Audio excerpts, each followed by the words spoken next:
tetap bersama-sama dengan kita. Baik Bapak Ibu Saudara yang dikasihi, kita lihat dalam Markus pada pasal yang kedua, ayat yang pertama sampai dengan ayat yang ke-12. Pagi ini saya sengaja untuk kita harus baca pasal ini atau satu bagian ini dalam Markus pasal yang kedua ayat 1 sampai yang ke-12. Demikian bunyinya. Kemudian sesudah lewat beberapa hari, waktu Yesus datang lagi ke Kapernaum, tersiarlah kabar bahwa Ia ada di rumah. Maka datanglah orang-orang berkerumun sehingga tidak ada lagi tempat, bahkan di muka pintu pun tidak. Sementara Ia memberitakan firman kepada mereka, ada orang-orang datang kepadanya, seorang lumpuh digotong oleh 4 orang. Tetapi mereka tidak dapat membawanya kepadanya karena orang banyak itu. Lalu mereka membuka atap yang di atasnya. Sesudah terbuka, mereka menurunkan tilang tempat orang lumpuh itu berbaring. Ketika Yesus melihat iman mereka, berkatalah Ia kepada orang lumpuh itu, "Hai anakku, dosamu sudah diampuni." Tetapi di situ ada juga duduk beberapa ahli Taurat. Mereka berpikir dalam hatinya, mengapa orang ini berkata begitu? Ia menghujat Allah. Siapa yang dapat mengampuni dosa selain daripada Allah sendiri? Tetapi Yesus segera mengetahui dalam hatinya bahwa mereka berpikir demikian. Lalu Ia berkata kepada mereka, mengapa kamu berpikir begitu dalam hatimu? Manakah lebih mudah mengatakan kepada orang lumpuh ini, dosamu sudah diampuni, atau mengatakan, bangunlah, angkatlah tilangmu dan berjalanlah? Tetapi supaya kamu tahu bahwa di dunia ini anak manusia berkuasa mengampuni dosa. Berkatalah Ia kepada orang lumpuh itu, kepadamu kukatakan, bangunlah, angkatlah tempat tidurmu dan pulanglah ke rumahmu. Dan orang lumpuh itu pun bangun, segera mengangkat tempat tidurnya dan pergi keluar di hadapan orang-orang itu, sehingga mereka semua takjub, lalu memuliakan Allah, katanya, yang begini belum pernah kita lihat. Haleluya. Yang baik, atau dengan kata lain, isi pelayanan yang cerdas. Banyak orang bisa melayani Tuhan, tapi mereka tidak cerdas di dalam melayani Tuhan. Sehingga pelayanan itu pada akhirnya menjadi sebuah pelayanan yang rutinitas, pelayanan yang pada akhirnya membosankan mereka sendiri. Lalu kemudian kalau sudah bosan, lalu kecewa, tawar hati, lalu mulai mencari kambing hitam, menyalahkan sini dan menyalahkan sana. Kenapa? Karena tidak cerdas dalam mengelola kepercayaan yang Tuhan berikan kepada mereka. Sehingga Bapak Ibu akan mendatangkan kebosanan. Kebosanan akan mendatangkan kekecewaan, dan kekecewaan akhirnya membuat salah, menyalahkan orang lain. Bapak Ibu Saudara dikasih, dari pembacaan yang baru saja kita lihat bahwa ada persoalan, ada masalah yang dihadapi oleh 4 orang. Mereka punya misi adalah membawa orang lumpuh ini supaya bagaimana dia dapat ditolong, dia dapat disembuhkan. Itu misi mereka, dan misi itulah yang menggerakkan mereka untuk membawa anak orang ini, lumpuh ini, ke hadapan Yesus. Dan itulah pelayanan yang mereka lakukan. Bapak Ibu Saudara, kembali sebuah pertanyaan sederhana, apa yang menjadi motivasi saya dan saudara sebagai anak Tuhan untuk setiap saat kita ada di dalam rumah Tuhan, atau ada di dalam ibadah, atau ada dalam persekutuan? Apakah cukup kita karena rutinitas, karena sebuah kegiatan keagamaan, sebuah kegiatan gereja, karena kita adalah orang Kristen dan itu yang kita harus lakukan? Kalau itu yang menggerakkan hatimu, saya katakan engkau adalah orang yang paling sial hari-hari ini. Tapi yang semestinya, yang kita harus sadari, yang harus kita mengerti bahwa hari ini saya ada karena anugerah Tuhan. Tak lepas daripada itu, misi saya adalah saya datang untuk mencari Tuhan.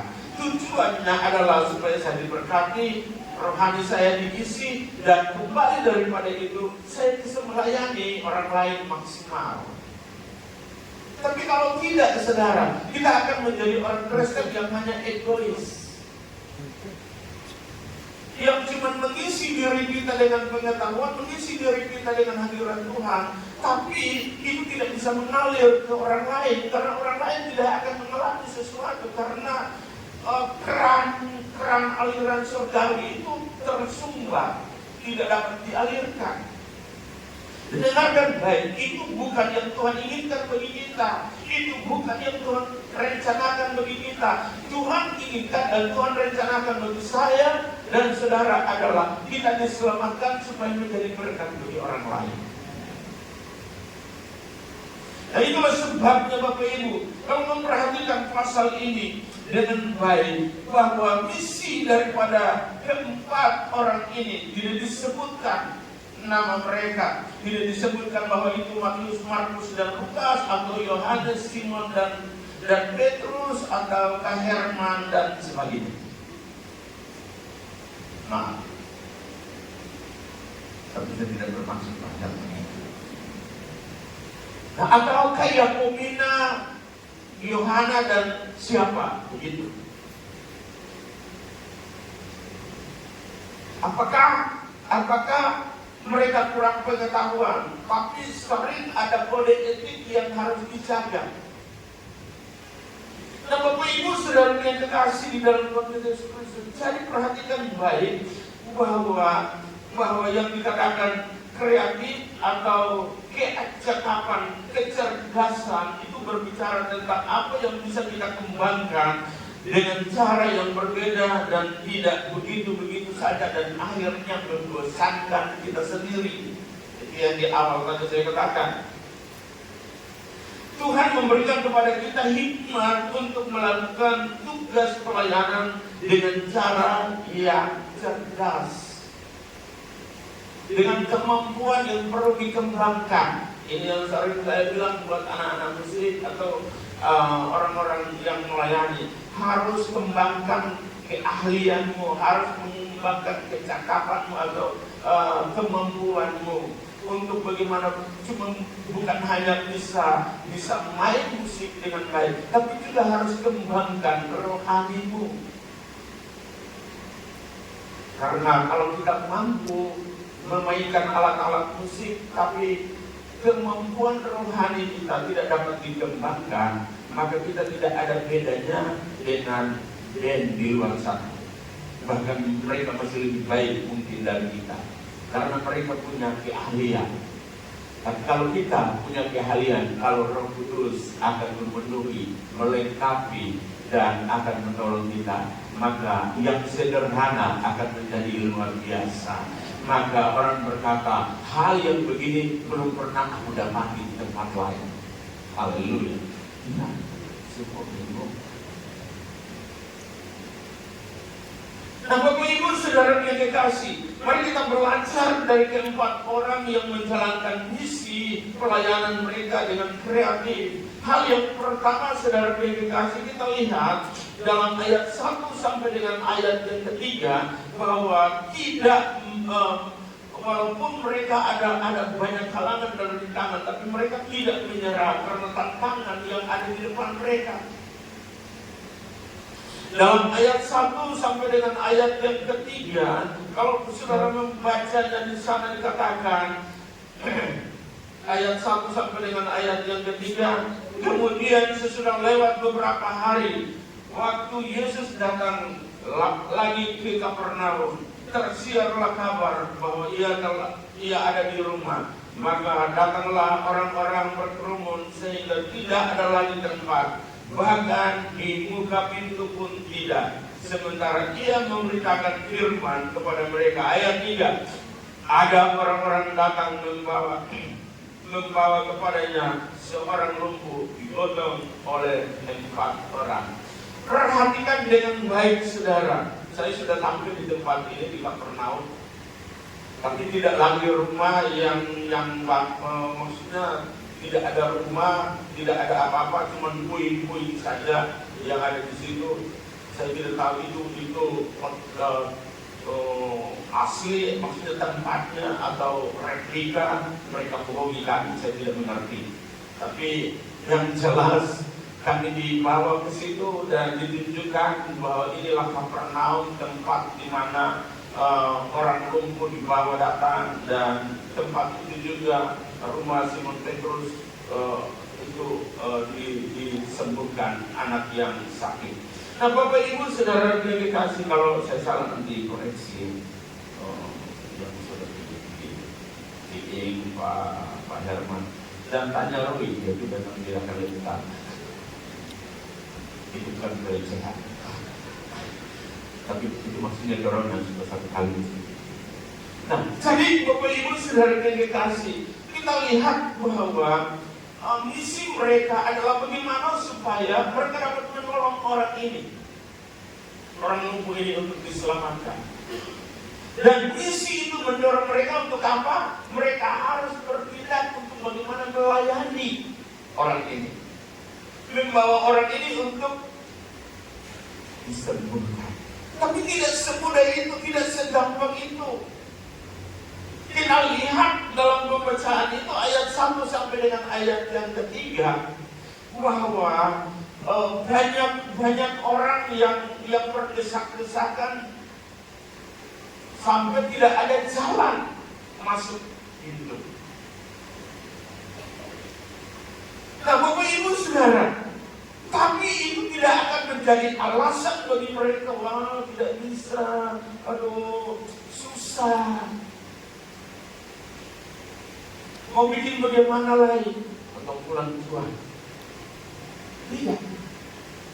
Tapi mereka harus kreatif, atau mereka harus cerdas untuk memikirkan bagaimana jalan keluarnya untuk menolong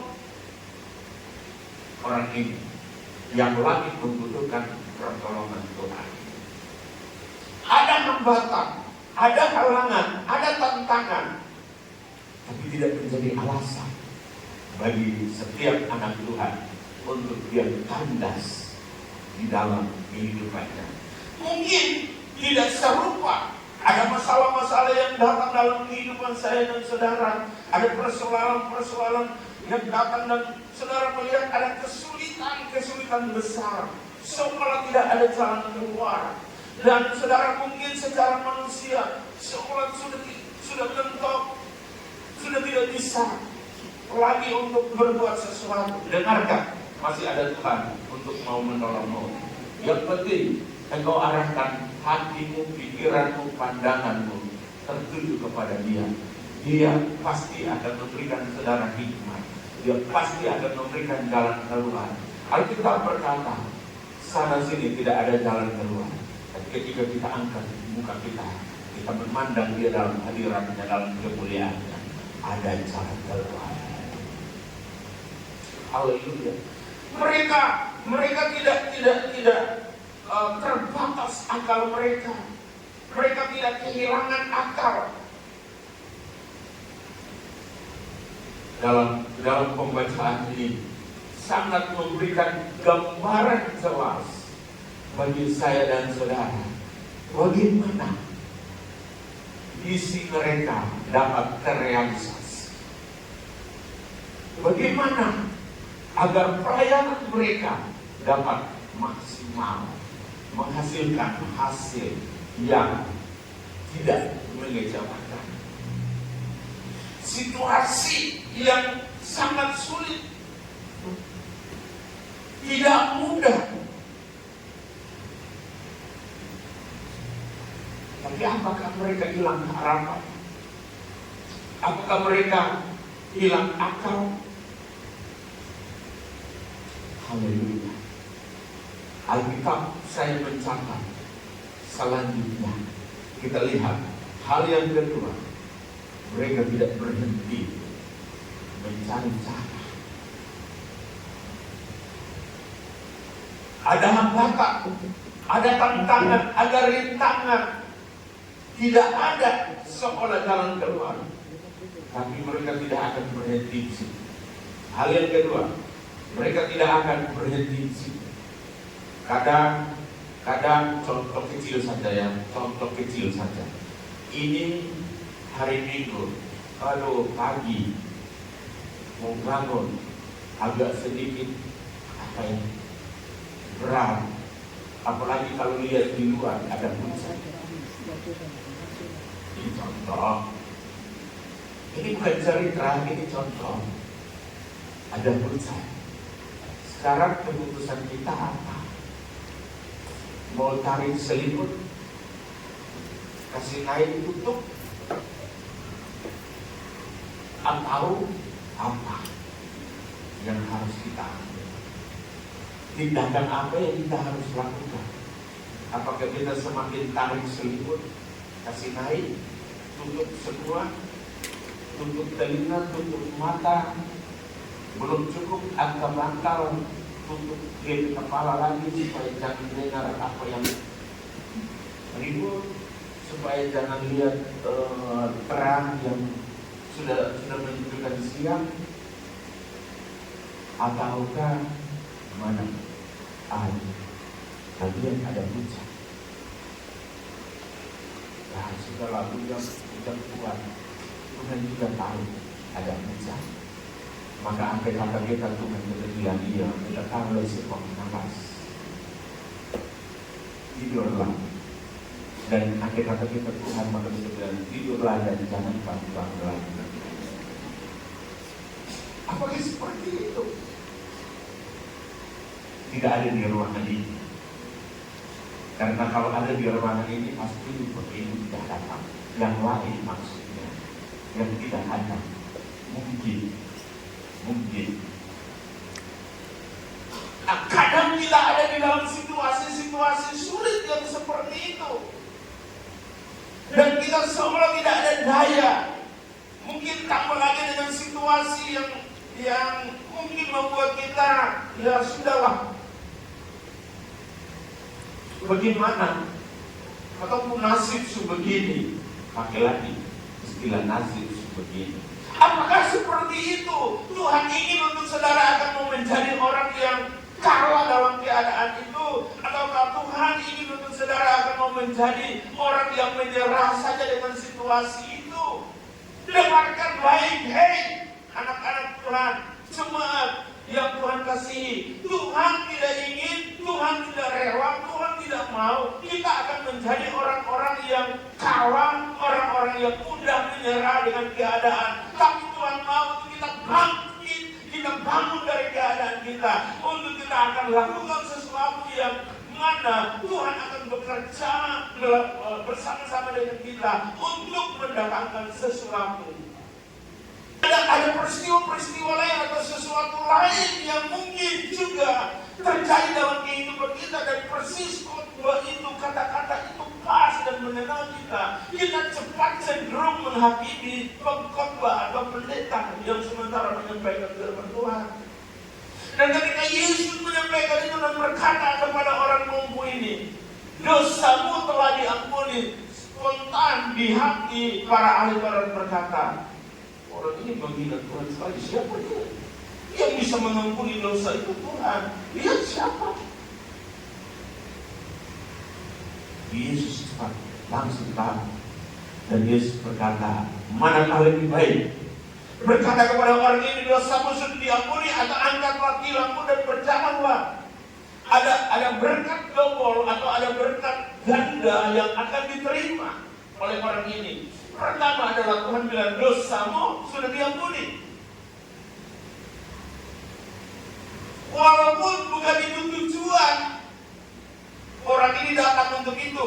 Dengarkan baik. Walaupun itu bukan apa tujuan orang ini datang untuk dosanya diampuni. Orang ini datang cuma untuk apa? mau cari disembuhkan. Kadang kita pun demikian, datang gereja bukan cari Tuhan supaya kita diselamatkan, tapi supaya masalah kita diselesaikan, supaya kita disembuhkan. Salah, saudara. Itu motivasi yang tidak benar. Mungkin juga Tuhan bisa sembuhkan, tapi mungkin juga tidak bisa. Karena bukan itu yang utama bagi Tuhan. Yang utama bagi Tuhan adalah supaya kita diselamatkan oleh-Nya. Tapi kalau kita menerima Dia, kita buka hati kita menerima Dia, maka apa yang menjadi kebutuhan kita pasti Tuhan akan jamin. Buktikan, katakan, dosamu telah diampuni. Tapi pada akhirnya Dia berkata, angkatlah gilangmu dan kuranglah. Haleluya. Berarti ini yang Alkitab berkata, kita datang buat Tuhan tidak sia-sia. Orang Papua bilang, kamu tidak kosong. Mana-mana perang, betul kan? Banyak orang tidak tahu. Kata kau isi, itu istilah orang Papua. Kata kau isi, artinya tidak kosong. Tapi jangan datang kosong, pulang kosong. Kita membawa apapun juga saat itu datang ke dunia. Kasihan sekali datang sebawa apa, pulang itu sebawa apa. Itu judulnya datang kosong, pulang kosong. Sial maksudnya. Kita datang tidak membawa sesuatu, tapi kita pulang ada karya yang kita lakukan bagi Tuhan. Maka ada berkat-berkatnya, atau ada mahkota-mahkota, ada upah-upah yang Tuhan akan bagikan kepada saya dan saudara. Saudara setia masuk gereja, upah saudara itu adalah upah kesetiaan. Upah saudara adalah mahkota kesetiaan. Untuk itu jangan mengeluh, jangan bersungut, karena saudara lagi mau menginvest sesuatu di surga yang bukan untuk orang lain, tapi untuk dirimu sendiri nanti kelak, sehingga tidak datang kosong dan pulang kosong. Karena nanti ada waktunya. Di kitab Korintus berkata bahwa ada orang yang datang kembali ke hadapan Tuhan, tapi mereka seolah-olah terbakar habis.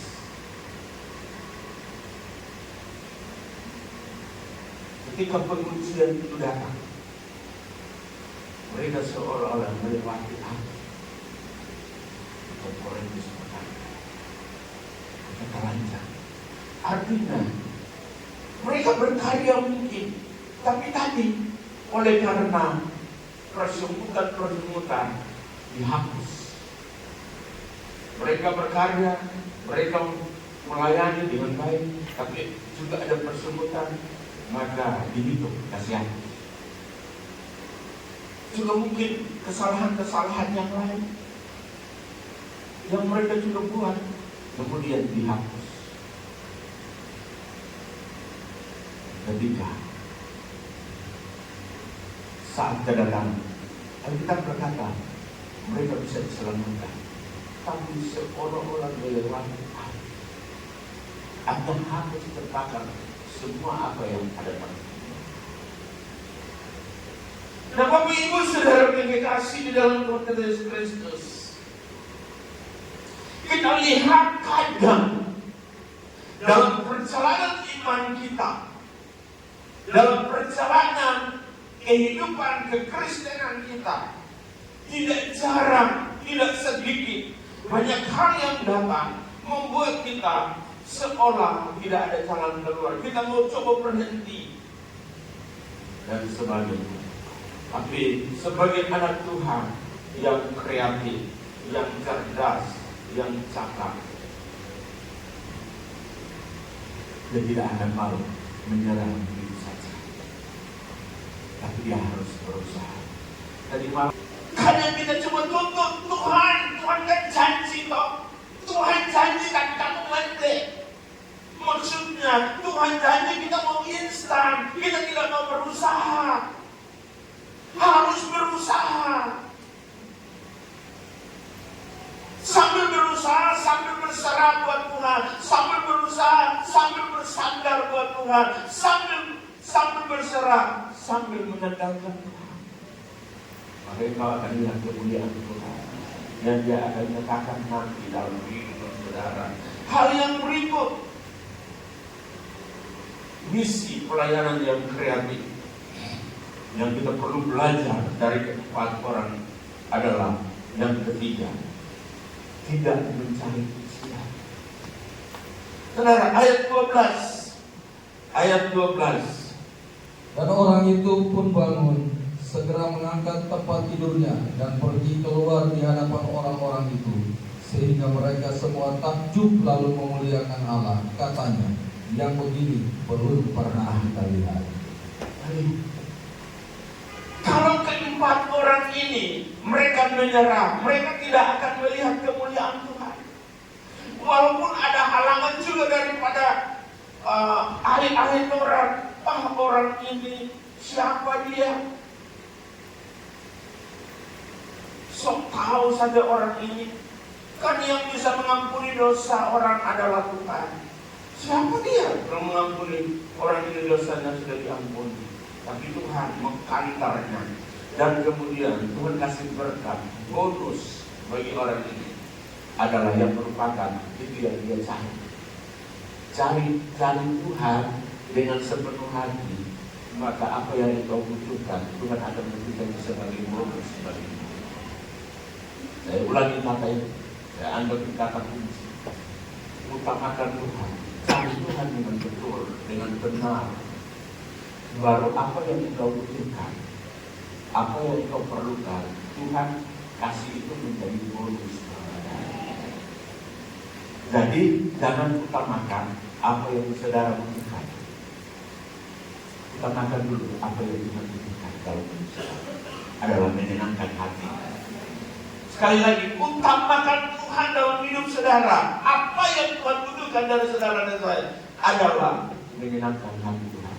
Jika menyenangkan hati Tuhan, maka dengarkan apa yang menjadi kebutuhan kita, Tuhan akan berikan sebagai bonus dalam hidup kita. Bapak Ibu, saudara yang dikasih, bukankah Alkitab berkata, carilah dahulu kerajaan Allah dan kebenarannya, maka semuanya itu akan ditambahkan kepadamu. Bukankah orang di luar sana pun cari hal yang sama? Tapi bagi mereka, bagi saudara dan saya, kita beda dengan orang di luar. Orang di luar cari apa yang mereka butuhkan. Tapi bagi saya dan saudara, kita cari Tuhan, maka Tuhan akan memberikan apa yang kita butuhkan. Nah saudara, itulah sebabnya pelayanan sejati tahu persis bahwa kreatif atau kecerdasan kemampuan dimiliki adalah pemberian Tuhan, dan karenanya layak dikembalikan hanya kepada Tuhan. Artinya bahwa apapun yang kita lakukan, apapun yang kita kerjakan, bukan untuk mencari pujian bagi diri kita, bukan untuk mencari kemuliaan untuk diri kita, tapi hanya dikembalikan bagi Tuhan. Saudara, di sini tidak diceritakan seperti 10 orang kusta yang disembuhkan lalu kemudian satu balik minta terima kasih. Tidak, di sini tidak dijelaskan seperti itu, tetapi dikatakan mereka hanya membawa kemuliaan bagi nama Tuhan. Dan kemudian orang pun memuliakan Tuhan. Hal yang seperti ini belum pernah kita lihat. Maukah perkara-perkara ajaib terjadi dalam hidup saudara? Rindukah dan inginkah engkau melihat kemuliaan Tuhan terjadi dalam kehidupanmu, dalam pekerjaanmu, dalam usahamu, dalam keluargamu, dalam rumah tanggamu? Maukah itu terjadi? Mari saudara, utamakan Tuhan dalam hidup saudara. Andalkan Dia dalam hidup saudara. Sesuatu yang engkau kerjakan, sesuatu yang engkau lakukan, haruslah lakukan itu dalam ketulusan, dalam kejujuran, dalam takut akan Tuhan. maka semua akan Tuhan perhitungkan dan kembalikan kepadamu menjadi bonus yang berlimpah-limpah dalam kehidupan saudara. Kiranya Tuhan mau tolong kita dalam menjalani akhir bulan ini, minggu terakhir dalam bulan ini, untuk kita akan masuk dalam minggu bulan selanjutnya, dan kita akan lihat Tuhan bertambah-tambah manis di dalam setiap kehidupan kita. Terima kasih banyak Bapa yang ada di dalam surga. Kami datang di hadapan-Mu ya Tuhan dengan penuh ucapan syukur. Waktu yang Tuhan berikan bagi kami tidak dapat disia-siakan di tempat yang lain, tapi kami ada di tempat ini Tuhan untuk mendengar firman-Mu. Kami diisi, kami diajar, kami dinasihati, kami ditegur, agar supaya kami semakin lebih hidup menyenangkan-Mu ya Tuhan. Terima kasih banyak Bapa di dalam surga. Setiap umat-Mu yang ada pada pagi ini Tuhan datang dengan berbagai pergumulan kehidupan mereka, datang dengan berbagai masalah. Hamba tidak mengerti